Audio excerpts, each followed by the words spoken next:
Rodgers isn't shying away from the spotlight and even thinks this should have potentially been his 5th and not his 3rd. Take a listen. There's not many guys that have won 3, so that would definitely mean a lot. I feel like I've been in the conversation, a number of years outside of the 2 that I've won. We're talking about in 12 when AP went nuts against us in the last game of the year. I had a pretty good year that year. Obviously, in 16, we made our run and led the league in passing touchdowns. Didn't really get a sniff for some reason that year, but, I definitely felt like I was in the conversation. It's nice to be back in the conversation. Like I said the other day, it's been a good year for State Farm reps.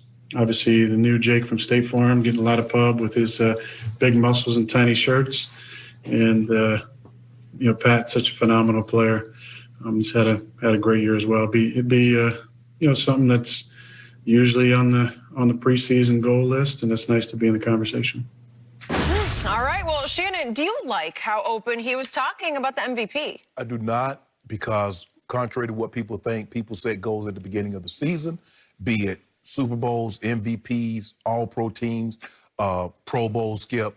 Guys set that on their list. They want that. Now, very few guys are willing to openly talk about it, like Aaron just sat there and had a casual conversation, and he was very relaxed, Skip. If you looked at him, Skip, if you didn't know better, if I didn't see that Green Bay stuff behind him, I thought he was at home having a conversation with some of his boys or talking to someone from it, doing an article about him, an interview with him. It felt like it was the off-season. Yeah, he was very casual, very matter-of-fact about, it would mean a lot to me. And it would, because, Skip, he's 6 touchdowns away from his career high.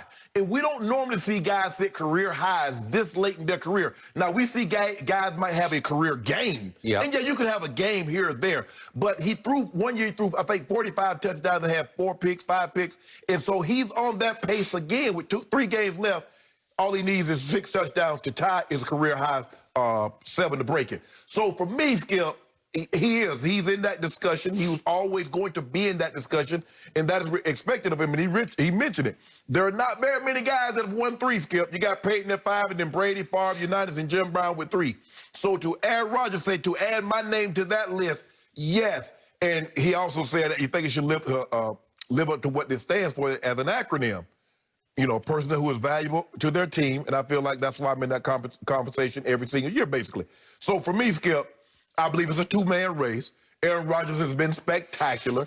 And he talked about some of the reasons why he believed it is. 2nd year in the system, because Skip Bayless tells me, so I don't want any excuse for why Tom Brady is not playing up to his standard, because Aaron Rodgers had 1 year in the system, and you didn't give him any concessions. You didn't give him any breaks. So I don't want to hear anybody that's thinking about getting a break in the 1st year of a new system when they've been in another system for their entire career. So with that being said, it's coming down to him and Mahomes. These last 3 games is going to be of utmost importance, because both teams are the number 1 seed. Mahomes is 12-1, 23. So things are close with the exception of touchdown. Rodgers is 6 clear, interceptions 1 apart. Mahomes is 500 yards ahead. But Aaron Rodgers is very comfortable. He feeling real good. Skip, you about to have 2 fingers of the old scotch before he got there, tequila. You about to have some tequila. of that. Yeah, you about to have 2 fingers of tequila. It relaxed him. But he's playing well. He's playing very well. So I heard my man across the table take a half step down the right road on this topic, but then you step back and you continue to defend your man, Aaron Rodgers. What's going to defend? Ain't nothing to defend, Skip. This was the classic example of why Aaron Rodgers is not Tom Brady.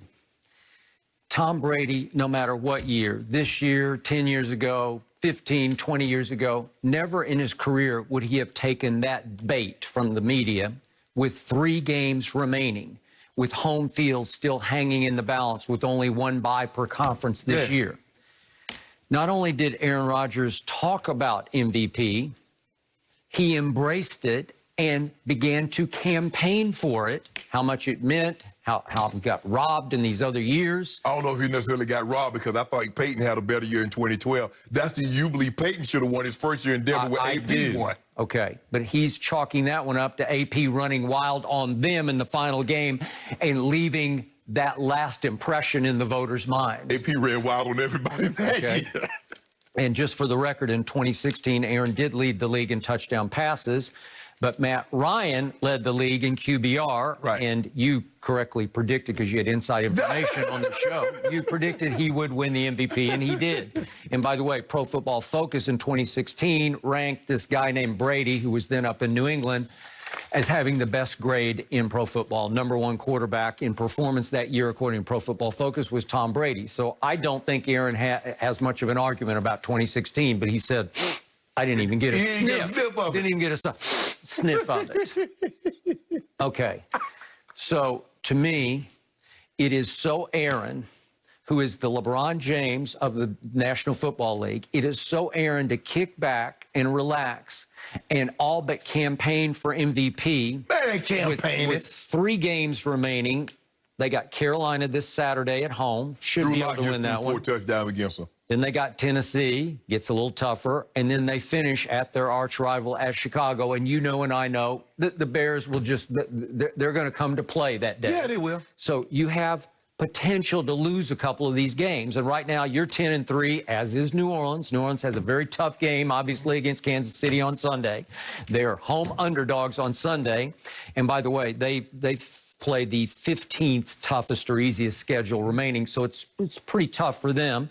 I'm sorry, they're the 24th toughest. I got the wrong one. I got them. So New Orleans is up against it. So Green Bay's in the driver's seat, obviously. They should be. The Rams are 9-4. Seattle is 9-4. But Seattle and the Rams play each other again, right? Mm-hmm. Yeah. But you cannot slip up here. No. You cannot take your eyes off the prize and start talking about an individual award. And you started to say that. Your first line out of your mouth was you did not like it that he talked so openly about MVP. Am I right? Skip, if he was your quarterback, if it were John Elway and you were a Bronco, you wouldn't love it. You'd honor it because it's John Elway. I don't know if we've ever had a quarterback that exuded the amount of confidence that he does in his mannerism. Skip, he had a discount double check. He did that. Quarterbacks don't really have celebrations, especially the old school. John ain't have no celebration. Marino and Aikman and Bradshaw, those guys ain't have no celebration. They threw a touchdown, pumped their fist, and go to the sideline. Favre was more emotional, word on his sleeve, but he didn't have a celebration. They might headbutt the guy or something like that. But now, since they got the camera, Skip, in the end zone, Aaron Rodgers actually go pose for the camera. Remember, he did it at Crinkleberry in Tampa? He did. And he posed, and he is in there with him. And then what happened? Skip, I'm not talking about that. I'm just saying. So he's one of the few quarterbacks that has the confidence of a wide receiver or a cornerback or a secondary guy, Skip, that will show you, I'm that guy. I just want you to know I'm that guy. I'm still that guy. Yep. And so for me, Skip, look, these guys are different now in the way they do things, and I think we're going to have to be more accepting of the openness and the willingness to talk about things that they want to achieve. So now you're suddenly reversing field and you're okay with him talking about this? Yeah, that's Aaron Rodgers. Yeah, but look, the thing is that you get an opportunity. I mean, you said they got the Titans, they got Carolina, and they got the Bears. Y'all can derail this MVP campaign. Y'all can derail it. Now, I just saw Drew Lock go 21-27 against Carolina for 4 touchdowns. I saw Baker Mayfield throw 4 touchdowns on 20 or 25 against the Titans in the first half. Good luck derailing his campaign. There's a good chance, Skip, at the end of the year, in these last 3 games, he might be 50-4. The guy goes 50-4. I don't know how you give the MVP to anybody else other than him. Even if Mahomes goes 5,040, I don't believe that is enough to overtake 50 touchdowns, 4 interceptions, and a #1 seed. And I believe that's what they're going to have. I don't see a scenario, Skip. Now, Tennessee's going to be daunting. But you better buckle up your chin straps because that big kid, Big King Henry, he coming. And if it's cold, it doesn't matter. The colder it is, that means the less likely you are wanting to tackle him. I'm not trying to jump in front of a bus. Remember, it's very possible he would go Adrian Peterson on you. Yes, and right? You remember what Adrian Peterson did. And the Packers are not that good at stopping the run, Skip. So they got their work cut out for them. But Aaron is having a phenomenal season. And like you said, State Farm is looking real good right now. They are. He said it's been a good year for the State Farm reps and for the new Jake from State Farm, who does. He's pretty ripped in a tight T-shirt. Right. In those two, especially the one where Aaron's throwing it to the dog, just a little dog. Right. Okay. So I've told you this before, but I compare Aaron to LeBron James because there's been a lot of conjecture even in the last couple of days about why Kyrie left LeBron. And what I was told from a source very close to Kyrie is he just got tired of LeBron's focus on individual achievement versus team. They did come back from 3-1, obviously, to win it.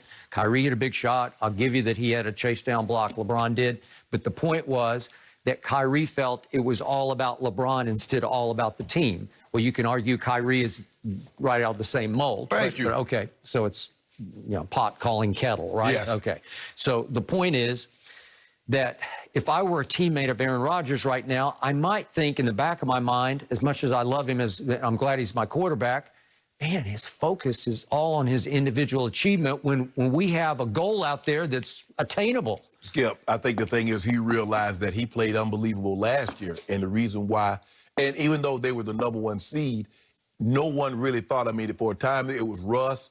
And then once Lamar Jackson took over about week 8, week 8, week 9, Skip, nobody else was in the discussion because he was having such a transcendent year. We don't normally see a quarterback, well, a lot of people said he was a running back or a wide receiver, lead the league in passing touchdowns and break the quarterback rush record with over 1,200 yards. Lead the league in rushing by a large margin. So unless somebody had a 5,045-yard touchdown season, Lamar Jackson was going to be the MVP. But as he said, as LeBron is in the MVP conversation basically every single year, because Aaron Rodgers is so talented, because he's going to throw for a number of touchdowns with so few interceptions, Skip, and his team is going to be good, he's going to be in that. Okay, so you just said Aaron Rodgers was unbelievable a year ago. Yeah. And again, I give you first time around in the new Matt LaFleur system. I give you that. His QBR for